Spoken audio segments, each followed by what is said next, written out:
a 96-year-old woman. To whom it may concern, I'm writing to thank you for bouncing my check with which I endeavored to pay my plumber last month. By my calculations, 3 nanoseconds must have elapsed between his depositing the check and the arrival in my account of the funds needed to honor it. I'll refer, of course, to the automatic monthly transfer of funds from my modest savings account, an arrangement which I admit has been in place for only 31 years. You're to be commended for seizing that brief window of opportunity, and also for debiting my account $30 by way of penalty for the inconvenience caused your bank. My thankfulness springs from the manner in which this incident has caused me to rethink my errant financial ways. I notice that whereas I personally attend to your telephone calls and letters, when I try to contact you, I'm confronted by the impersonal, overcharging, pre-recorded, faceless entity which your bank has recently become. From now on, I, like you, choose only to deal with a flesh and blood person. My mortgage and loan repayments will therefore and hereafter no longer be automatic, but will arrive at your bank by check, addressed personally and confidentially to an employee at your bank whom you must nominate. Be aware, it's an offense under the Postal Act for any other person to open such an envelope. Oh, please find attached an application contact status form, which I require your chosen employee to complete. I'm sorry it runs to 8 pages, but in order that I know as much about him or her as your bank knows about me, there's no alternative.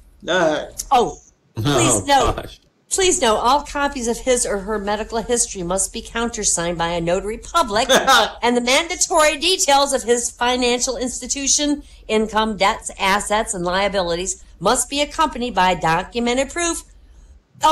In due course, I will issue your employee with a PIN number, which he or she must quote in dealings with me. I regret it cannot be shorter than 28 digits, but again, I've modeled it on the number of button presses required of me to access my account balance on your phone bank service. As they say, imitation's the sincerest form of flattery. Yes.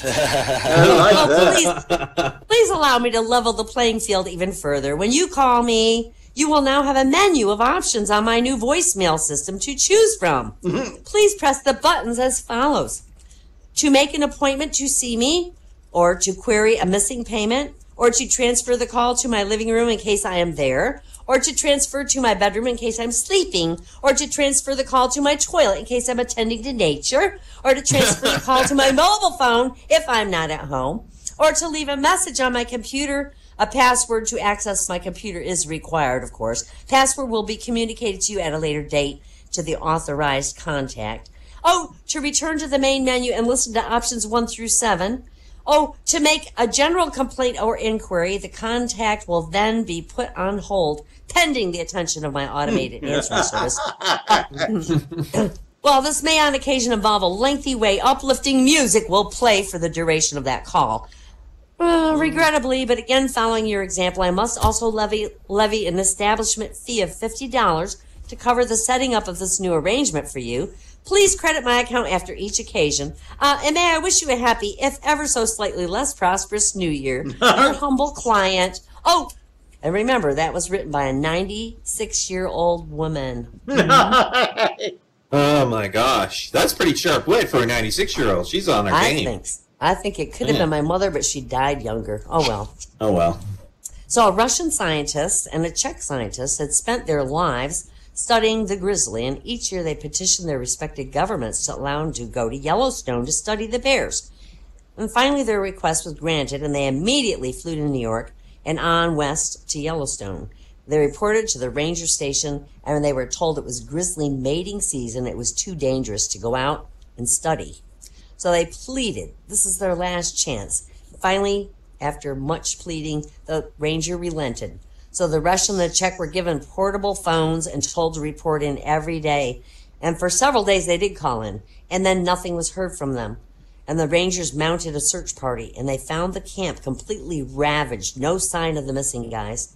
They followed a trail of male and female bears. They found the female and decided they had to kill her to find out if she'd eaten the scientists, because they feared an international incident. So they killed the female animal, opened the stomach, and they find the remains of the Russian. And one ranger turned to the other and said, "You know what this means, don't you?" And the other said, "Of course, the check is in the mail." Oh, the check's in the mail. Oh, yeah. Well, that good. goes along with the granny thing. So one day in the jungle, a chimpanzee invented some tools to eat his dinner. One tool was a flat stick sharpened along one edge, and this he used to cut his food. And the other was a stick with 4 smaller sticks attached to each end and sharpened to a point, and he used it to spear his food and place it in his mouth. The chimp was so proud of his invention, he called it his 1-point tool and his 4-point tool.